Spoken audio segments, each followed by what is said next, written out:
All right. Hey, this is Sean. This is Federal Prison Talk. And we're also on Facebook. And I want to introduce you guys to Mohammed. He's been on this show before he went to prison, guys. I got another guy, Anthony. Come. Oh, here he is. Here he is. And then our third guy. Uh, do you guys have me going live on a YouTube channel somewhere? Huh? Uh, 1 second. I think it's going live on two channels. 1 second here. Somebody's got YouTube going on in the background. Hold on, guys. I'm having a I, hard time hearing you. okay, I fixed it. It was me. Better now? What's that? Can you hear me now?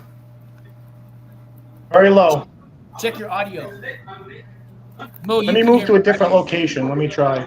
Okay. I can hear you very well. And you can hear him very well? I can hear Anthony very well. Yes. Okay, all right.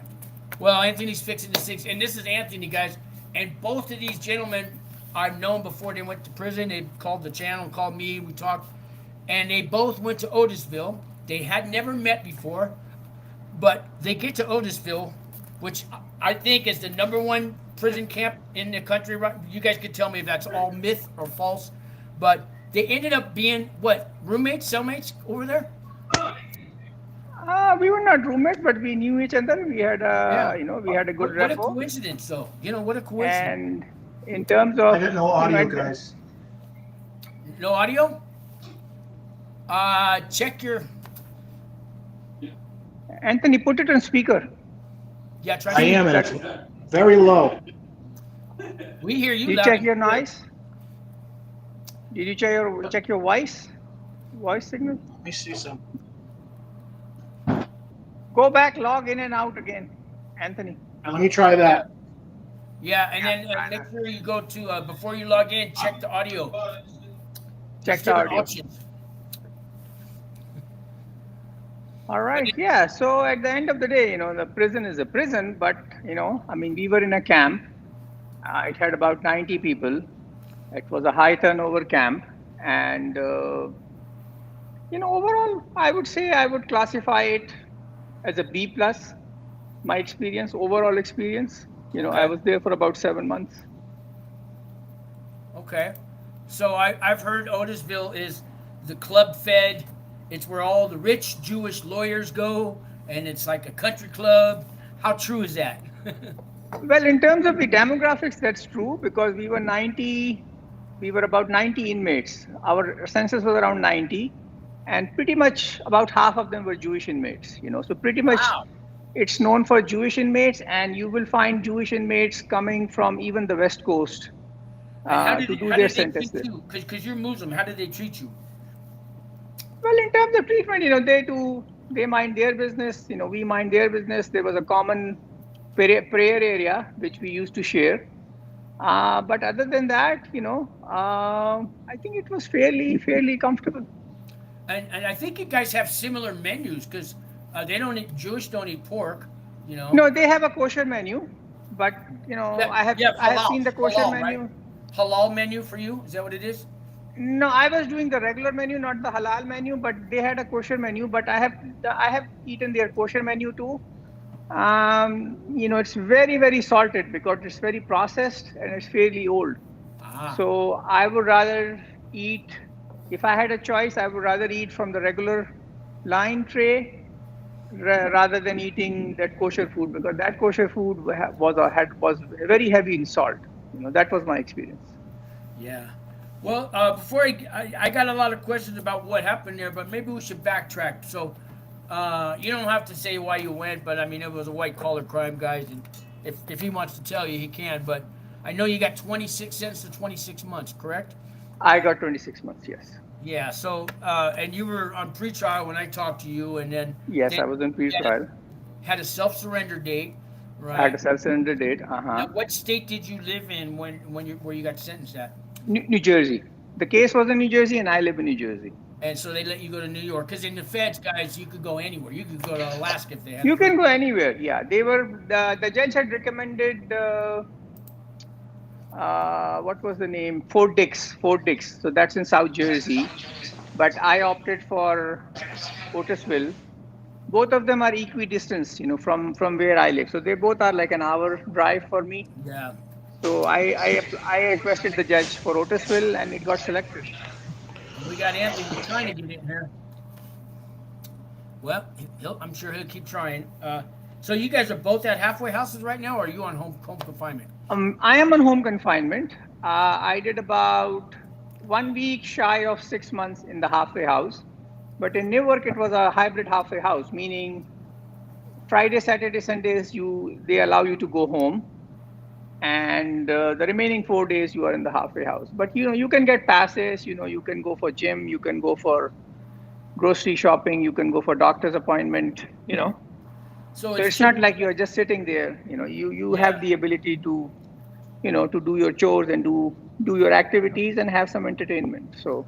Well, I know every halfway house is different. I was in San Francisco, but just across the bay they had one in Oakland, and I heard those guys. So we could get out for an hour a day just for recreation, to go walking. If you smoke cigarettes, we had a smoking area. You could have your cell phone. The Oakland one, you couldn't have a cell phone. You couldn't smoke cigarettes. You couldn't have visitors. You couldn't order pizzas from the outside. None of that. And that was just 20 miles away. So each one has their own rules. Each one, that's correct. Because where Anthony is, unless you have a job, they won't let you go home. But on the other hand, where I was in Newark, you don't need to have a job to go home. So once they inspect your home, you can go home on the weekend. So Friday, Saturday, Sunday, you are home. And I always tell people this, that the halfway house, the home confinement is run by the halfway houses, correct? Yes. The home confinement is run by the halfway house, unless your judicial sentence was a hybrid sentence, whereby I had another inmate who had 6 months of custodial sentence, but 6 months of home confinement. So that home confinement is not run through BOP, that is run through U.S. Marshal Service. Oh, the marshals. Oh, now I know they're tough. They're strict, right? They gotta be. Yeah, it's run by U.S. Marshal Service. So it depends how your sentence is being, how the judge is giving the sentence. But the disadvantage with a judicial home confinement is you don't get the FSA credits. So while I'm sitting in home, I'm still getting 15 days off for every 30 days that I do. Okay. So, hey, maybe you could tell us about the first day of prison. That self-surrender day. Did you get... The self-surrender day, obviously, the pressure is high. You go there. In Otisville, you surrender at the medium prison, because that's where they process you. They will put you in... Yeah, they will put you... Can you hear us? Anthony's here. Yeah. So they will put you in a medium prison. First day in prison. Yeah, it takes 3 to 4 hours to process you. They'll give you food, they'll do a medical, they'll do a quick medical, they will go through some screening questions, and then they just let you go to the camp. In the camp, whenever other inmates see a newcomer, most of them are very welcoming. They will just orient you fairly well. And I think for me, it was a fairly smooth transition. I thought Otisville was a standalone camp, because when I look it up on the BOP, it just says... No, it has a medium also. It does have a medium, because it doesn't say it on the website. No, it has a medium. There are about 900 inmates, I believe, in the medium, and there are about 90 inmates in the camp. Yeah, there was 87 inmates today. You were going in, I checked. I don't know what the full capacity is there, if it's 120 inmates. The full capacity, they can make it whatever they want to make it. If they want to they can put 200 people there. They know, the BOP runs a very well-oiled machine.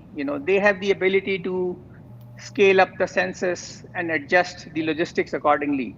So they are very well versed in it, because when I was there, I was told that at the peak of the camp, there were like 130 people. So they can just convert the library into bunk beds and increase their capacity. So they have a unique ability to do that. So I don't mean to stop you, but I wanted to introduce Anthony to everybody. So Anthony also went to Otisville. Both these guys recently got out, guys, and I got to know both of these guys before they went in, calling my show and number and all that.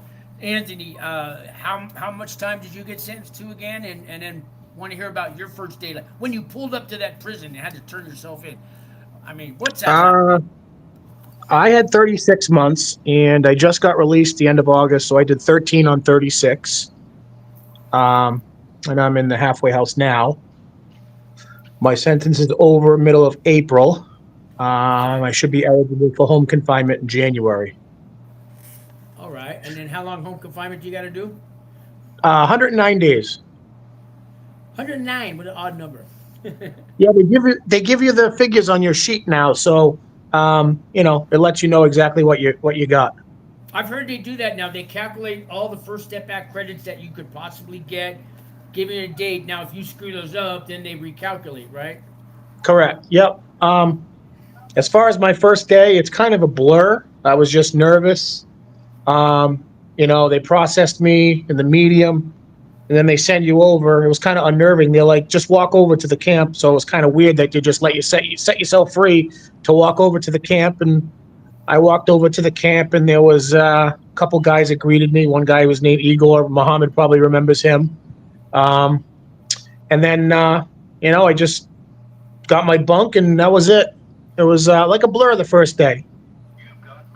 Anybody famous there still? Did Bernie, what's his guy? The Bernie guy. I know he got 20 years. He might be at that place. Anybody famous? Trump's lawyers? Michael Cohen? Anybody still there? Michael Cohen was there before me, and Yep. ironically, what other inmates told me is that he had the same bunk as mine because he mentioned it in his book that his bunk was right in front of the bathroom. So I was told by other inmates that this is the same bunk that is in front of the bathroom, which he had complained in his book. Apparently, I haven't I read didn't the know book, he wrote a book. I'm not gonna read it. I lived it, but that's what I was told. Yeah. Yep. Wow. And a coincidence, both you guys met there, and you guys knew I was a common denominator or something. I guess you guys had. Yeah, I only knew Muhammad's name because I saw it on his card, and then I remember seeing him on one of your shows. Yeah. When we were walking, he recalled it that he saw me in your show, and then that's when I picked up that I did that show before I went in. Yep. I think I probably talked to half a dozen people that went on to Otisville. There was a guy named he was a Russian guy, Alex. I don't know if you ran into Alex, and then there was what was his name? I want to say Yuri because he was a Russian guy. Well, there are a lot of Yuris and a lot of Alexes, so that's a very common name there. Yes. There's a huge Jewish community there. Yeah, it's about half of the population are Jewish inmates. So a lot of Cohens. Not much Cohens because a lot of them are Russian Jewry. There's a lot of Russian Jewry there. It's the Cohens are more American Jewry, but those names they are mostly Jewish names, like Russian names, basically Russian names with Jewish religion. Let's put it this way. So did your camp have a fence? No, there's no fence. Mine Nope. didn't either. We had a golf course next to us, so on that side there was a fence, maybe to stop the golf balls or whatever. But really, There's no fence. We had a tennis court. We had a basketball court. And we have a track. So it's a very good place to do your sentence, especially in summer. Yes. In winter, it gets a little crowded because you can't go out. I heard they had a driving range that the inmates built, and they had a one whole golf course. It's all No. weeds and stuff, but no. Golf course, there's no golf course. But they have bocce ball. They have baseball. They have the tennis court, and they have the basketball court. Yes. Yeah, we had that. Did you guys get? And there's a court. And there's a track. There's a gym also. There's a gym. There's a gym too. How about the softball games? I mean, those were the best ball games I ever saw. And I don't know how much you guys got into ours, but everybody filled the bleachers. We were yelling and screaming. People used to play. The only downside is, at least I didn't play, the medical is not one of the best. So if you get injured, something happens, you are pretty much on your own. So I heard you pretty much kind of collapse in front of the guards for them to even. Yeah. If you have a soft tissue injury, if you injure your knee or something, you are pretty much on your own. They're not going to attend you. So you have to be careful, in terms of any kind of sports or any kind of competitive activity or even the gym, Yeah, there's little to no medical care there. When I was there in January, I got COVID, and the common consensus was don't tell anyone you have COVID, or they'll put you in the shoe. Shoe is solitary confinement, Shoe means solitary confinement, You guys are lucky you didn't go during COVID. I got released right before COVID hit, but I got friends here that I talk to now, and they they had a year to go or whatnot. It was horrible. It was just lockdown. I mean, it was, and then people who had to surrender during COVID, they'd lock them up for a month or two in a shoe, and Yeah, then slowly yeah, bring them in. yeah, And yeah. That must be very hard on those inmates. Yeah. yeah, and I even can halfway houses, they weren't letting nobody even go to work. Mm-hmm. Halfway houses used to charge 25% of your income. You had to pay rent, but No, when not COVID not started, they not stopped that. anymore. Not anymore. No, Not not at least. anymore. You could think that's No. one good thing maybe. And when we were there till I left, they were giving 500 minutes. Now they turned it back to 300 minutes. They're free though. But the phone minutes. Yeah, were they Now, free? actually, Mohammed, they brought 500 back, but you have to pay for the extra 200. Oh, but the Okay. 300 are But free. when I was there, they were giving 500 free minutes. Yep. Now it's 300 free, and then you have the option to buy the other 200.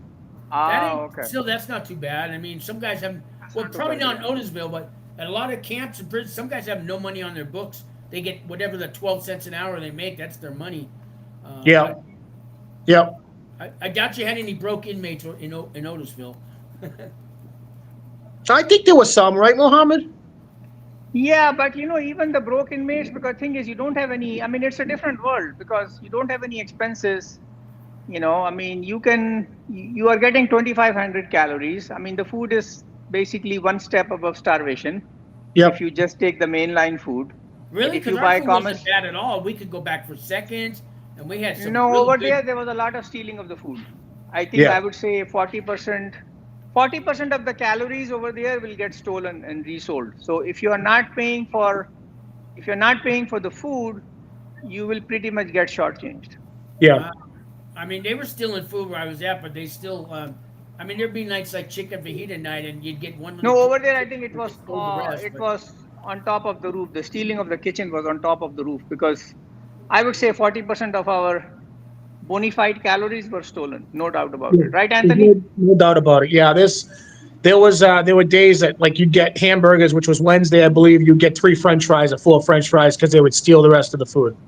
Yeah. Ah, So there was a lot of this is stealing. there. Otisville. These guys are supposed to be a little. So some people don't learn their lesson when they go to prison, do they, guys? No. Because that's the only commodity. I mean, imagine, an onion is worth a lot in a prison versus Yeah, the I outside remember. world. Yep. So that is the difference because the value of material changes. I mean, you can have $100 bill, but that might not bring a value. But 2 onions can bring more value than $50 bill. I remember a guy brought in some money. He came from outside or whatever. He had it in his shoe and it snuck it in. He had like $200 or $300 bills, and we're all good for you. I'd save it till you get out. You can't spend it here, Yeah. Yeah. I mean, if you have the money, you can have a cell phone. Oh, there you go. Cell phone. They cut him off. See. It all depends how much you want to pay. Yeah. Tell me you guys didn't use the cell phone. No. Can you hear me? No. Yeah. Yeah, we can hear you. They do their sweeps, right? I mean, and plus any phone number you dial, it's unless you could delete it off the phone, but they can go through the cell tower and get a reading and. Yeah, and if they catch you with cell phone, you will go to solitary confinement for at least 45 days. They'll take your good time. So you have to do the risk benefit ratio. But there will be people who will come to you and they will say you want to do a video call to your family members, to your loved one, to your girlfriend, and they'll say, okay, we'll charge $50. So all these things are there. I mean, if you Yeah. want to indulge in that, you can do it. Don't Yeah, they I have never really tablets got now? into that. I thought they had tablets now and you could do video phone calls on them. Is that true? No, not in Otisville, no. They are planning to implement it, but that will take, I would imagine, few years. And these things Well, move maybe very slow. Otisville didn't get them, but I talked to guys at the Federal Halfway House here. I don't know about the camps, but all the other ones they're getting tablets, but they said it's expensive. $5. We got tablets. We got the tablets, but they're not enabled for the video calling yet. Oh well, they are in some places, but it's expensive. $5 a minute. Ooh. Yeah. That's a lot. I mean, you Well, can call they're charging Mars $50. that amount of charge, $5 a minute. I think you can call Mars. Yeah. Yeah. And then of course, there were people selling their minutes that didn't use their minutes, and Yeah. extorting people for minutes and all that stuff. Yeah, That's the same thing in every prison, I think. Yeah. You guys are so much more relaxed, and I checked out little videos, we did, and what have you. Man, you guys are not the same. It's behind you now. Yeah. Yeah. You It you feels feel, it feels you feel like very relieved. wise? Are you wiser now? Oh yeah, it's an experience. I mean, It's a when we unique were, experience, no doubt about it. It's a unique yeah, experience. I think once you found your group and who you were going to hang out with, and then you realized who you didn't want to hang out with, the days went by pretty quick, and you got your routine, and you did what you had to do. Yeah. Yeah. Now, Otisville, I doubt in most camps. You guys know what a paisa is? Yeah. Okay, most camps, the paisas run it because they're the ones bringing the stuff in and out and all that, and they keep to the. They still have their politics, but Otisville, I don't know who is running. If anybody runs Otisville as far as inmates, Not really. Not probably really. not. No, No.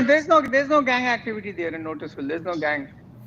In the No. camp, there are no gangs. There's nobody gang affiliated. I mean, there must be people who have gang affiliation, but the gangs are not running the camp. From that perspective, it's fairly secured. I mean, from a perspective of violence, it's fairly secured. But can you have arguments with other inmates? You bet you will have, because it's obviously there are 100 people there. But by and large, I didn't see any kind of large scale gang activity. Well, it's also a small camp, and people are probably on their best behavior because they want to stay there. My camp had 440 inmates, give or take. Now that I was at Florence, I heard it's up to 500 inmates now, and they got the Mexican guys bringing stuff in But and out. one thing I would There was advise no politics. anybody. We didn't have much violence unless you owed gambling money. If you owed a gambling debt, No, I there was gambling there too. There was gambling there till 4 o'clock in the morning. Yeah, Yeah. there was gambling there too. So if you can afford it. 100%. But where I was at, if they gambled on credit, because their old lady, their wife was going to put money on somebody's cash app, and and then wait for it all to come through. Yep. In the meantime, Yep. they give them credit, and if that money didn't come through, man, two people died because of that while I was in there. Yeah, there was a table. There was a table that they would sit. Believe it or not, the table was in front of the bubble where the officer's office was, and they would nobody sit there, cared. and they would gamble all night long. Yeah, nobody cared. Nobody cared. I mean, the guards knew, the correctional officers knew there was gambling going on. Nobody cares. Yeah, Yep. I know they knew it too where I was at. We had one correctional officer after like 6 o'clock. One guard for the whole prison. Yeah, in a camp, we had between 1 and 2, not more. Yeah, we had one guard that would come in at 10 o'clock at night, and he would not come out of the bubble until 5 o'clock in the morning. What about count time? That would be the only time. Yeah. Yeah, minus the count time. Yeah. And a lot of times, they told me as long as they see a finger, a hand, or foot, something on your coming out of the bedspread, that would count. Yep. No, I mean, you could be dead. They'll still count you. They don't wake you up though. No, they don't You wake could you be up. very no. well dead. Yeah, Yep. because in the halfway house, there was in the halfway house where I was, they make sure that you are alive, because one of the officers told me there that there was a guy who had died and they counted him in Newark. Wow. So they make sure. I mean, you can be in bed laying down, but they will make sure that you are alive. Yeah. Yep. Any segregation like TV rooms? You have a black TV room and a Jewish TV Yeah. room? Or, Yeah, there was a black TV room. There was no Jewish TV room, but there was a lot of people were watching sports, and we were in the political season, so there was a lot of election news and cycle.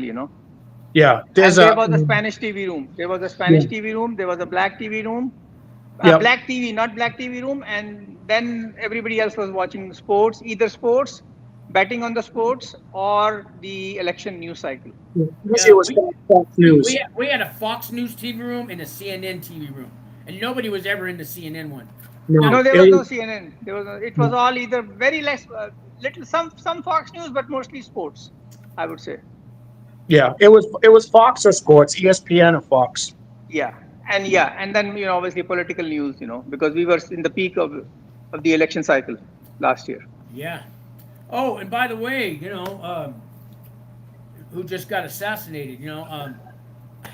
My condolences to his family and all that. Charlie Kirk. Uh-huh. You guys heard about that? Or you saw Yeah, the yeah, yeah. video? Ah, man. What's next? Nobody knows.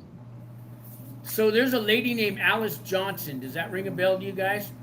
She the pardon czar? Yeah. So I did a little, put together a little tribute to her, but I've actually had a chance to talk to her, just for a couple minutes. But she's emailed me, and I have all the forms for pardons and for and why am I drawing the word Clemency? pardons and the one while you're in there. Now I can't remember the word. I could look up the forms. When you get, Compassionate release. yeah, but to get I should look- Commutation. what's that? What commutation? Commutation? Commuting of the sentence? Yeah, it's close to that. I can't. God, I should look up the word.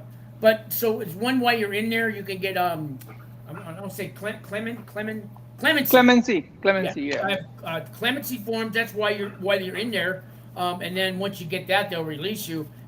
Or if you're on probation still, you can get clemency. But if you guys, want the forms, I got some guys that I did time with here. They're working for like nonprofits and, I'm working for. Sure, Summit send us Recovery. the information. Why not, right? They're about 20 pages long, these applications, but Alice. But at is- what stage of the if- sentence if, it is if supposed Alice to be done? approves it, Trump signs it. Ah, So he, okay, so a lot send of us the presidents- information.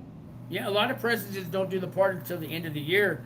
But while she was released 5 years ago, she was busy helping people sign these applications for all that and doing everything she can to anybody that she thought deserved it. And then when Trump got reelected, he found out about it. He went to, he looked her up because he got her out 5 years ago, and he made up this whole position called the pardon czar. Now she has an office in Washington. And I got a little video. I did all the news clips about her, and she'd already done like 22 years, and she was going to die in that prison. She still had another 30-year sentence plus a life sentence to do, but now she's so humble, this lady, and she's a black lady. I just throw that in because people always think Trump, he doesn't care about black people, but man, I mean, and she's I got to talk to her. I have the phone number for Washington D.C. You have to make a few calls to get through to her because there's a switchboard. But a guy named Brian, who was on my show from Alaska, he found out about her and he told me, and he's been talking to her because he's trying to get a pardon too. And somebody else I know, they got their pardon in about 3 or 4 months from her. So it's quick. It's pretty quick acting. I know guys. He had 10 years probation. He had like 8 years left to do, and she pardoned him, and now he's free. So. Ah, okay. But he works for a nonprofit here in town, so he's been kind of turning his life around. You got to show him something, they don't just give the pardon to anybody. But I think you guys are candidates for sure. Yeah. Potentially anybody can be. There's a couple people that are in the prison now, and they're trying to work on those. Oh, Anthony in the Otisville? Yeah. Well, tell me, have you guys learned your lesson? Oh yeah. I'm not going back. There's no doubt about it. No, in terms of the lesson, I think obviously I take full responsibility for my conduct, and I have been held accountable for it. It was a lapse in my moral judgment, and we all are mortal human beings. We all make mistakes.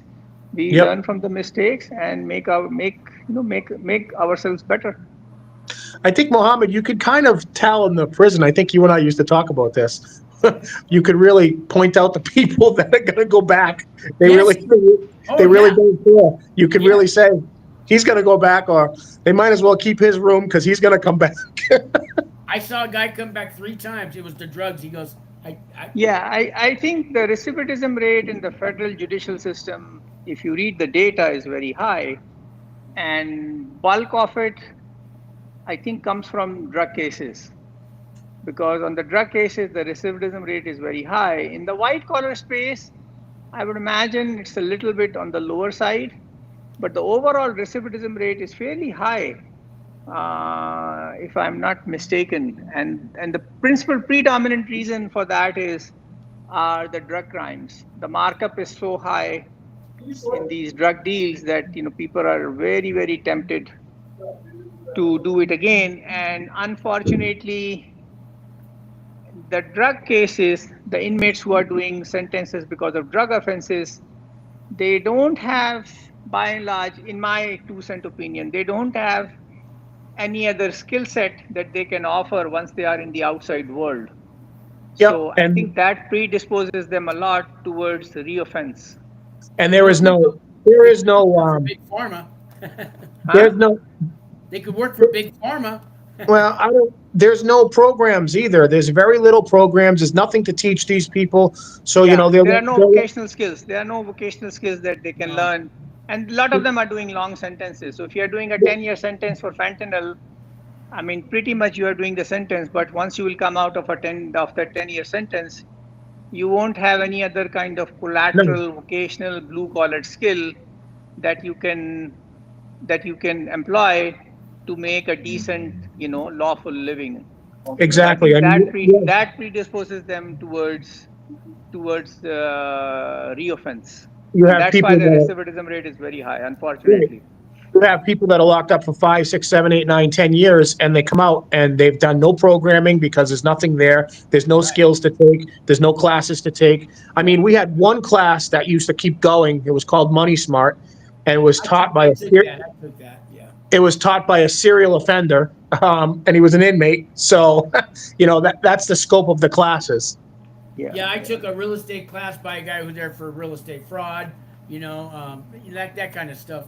But we had a solar power kind of class. But and they said that they were going to hire inmates when they got out. But basically, they just wanted people to do the construction. What do they call install the solar panels for like $16 an hour.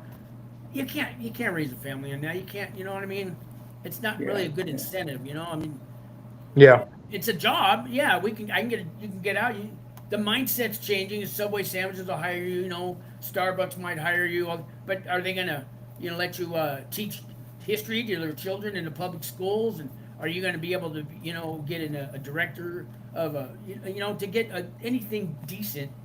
I think let me put it this way: once you have a conviction, the barrier of entry to get reintegrated back into the society in any space is fairly high, But I do know a girl. She did 5 years in federal prison.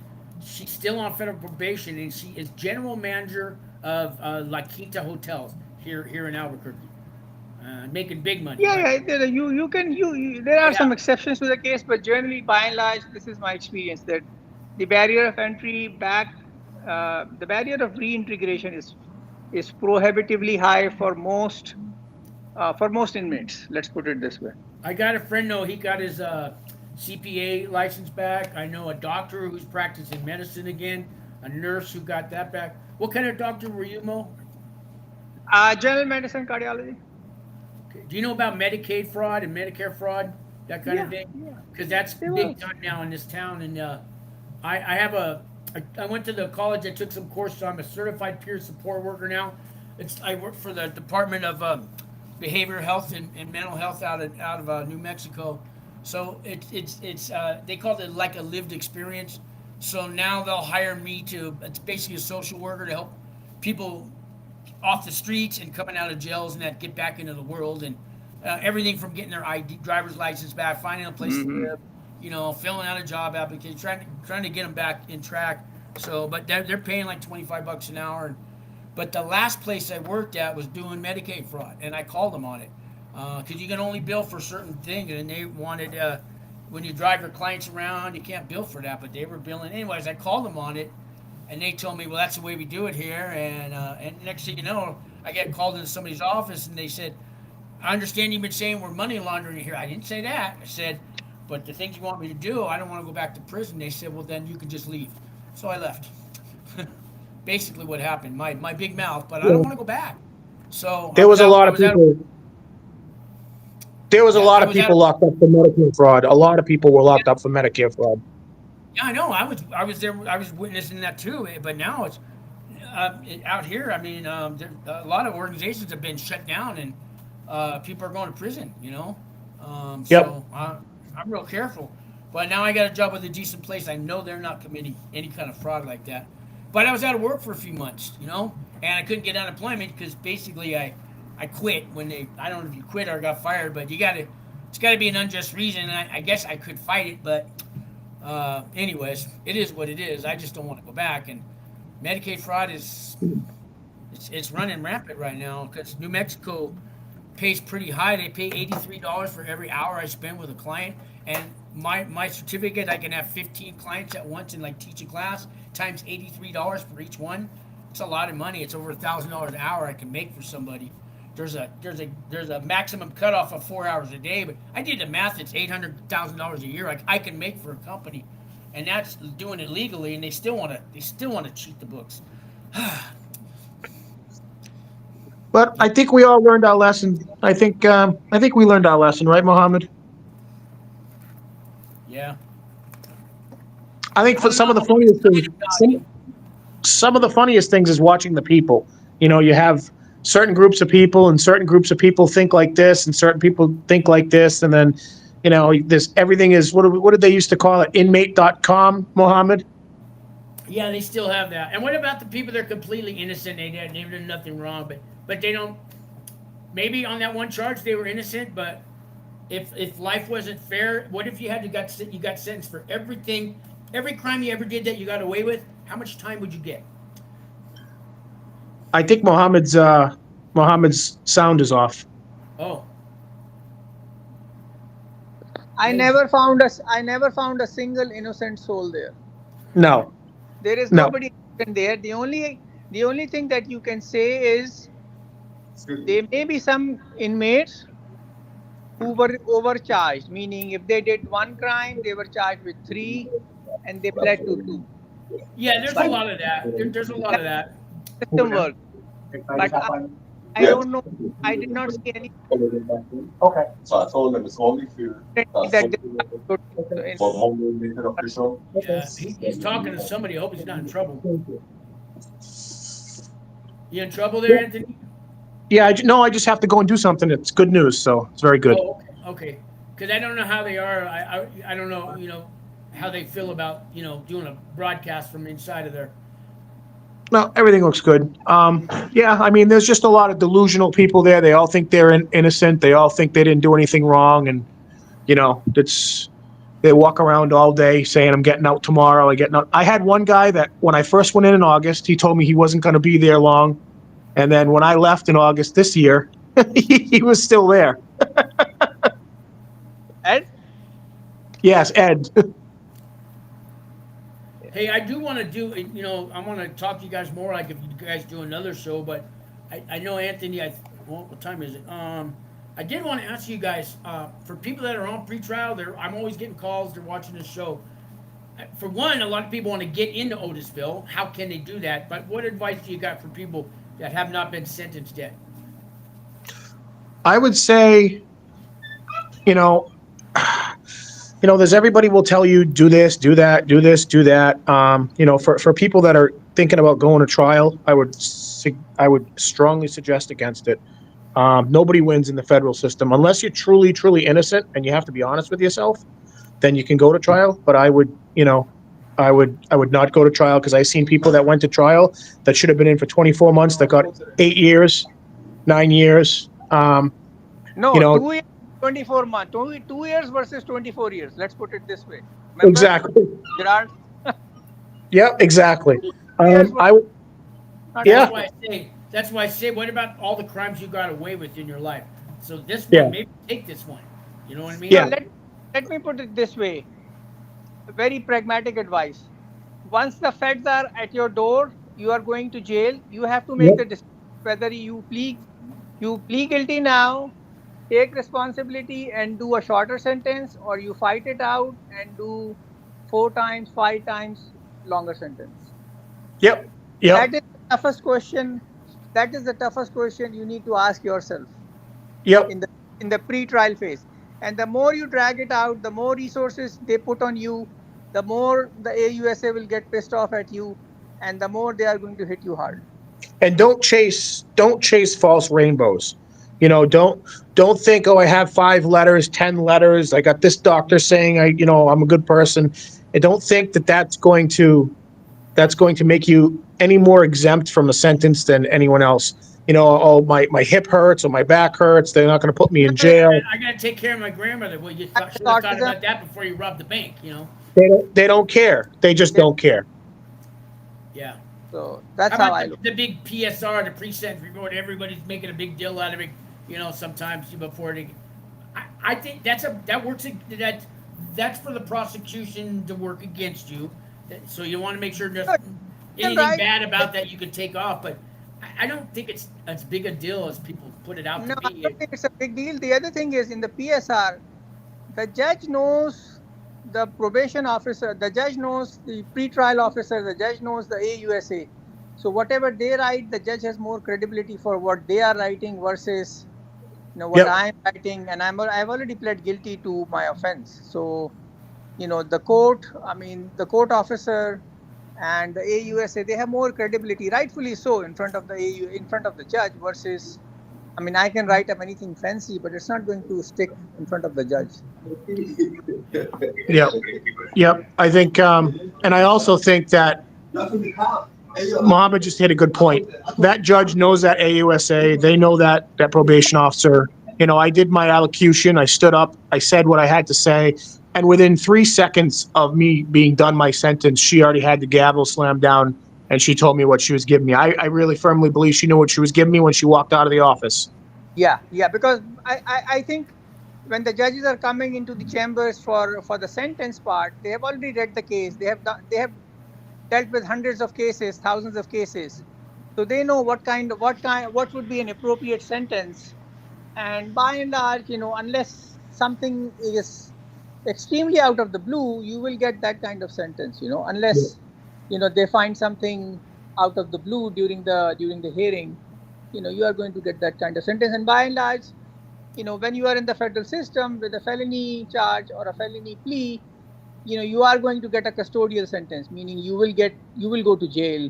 Very few cases I have seen that will end up without going to jail. I've run into a few guys that got probation, but I don't know if they had it coming in the first place. But I know for me, I got 2 years taken off because I did all kinds of volunteering work for the 4 years I was on pretrial. The judge told me that. She said, I know you did it to get a better sentence, but you did the work. So she switched my categories, criminal category down to 1, and it took off like I don't know, a year and 10 months. But I did a lot of work, and I had a medium judge. I didn't have a hard one, I didn't have an easy one.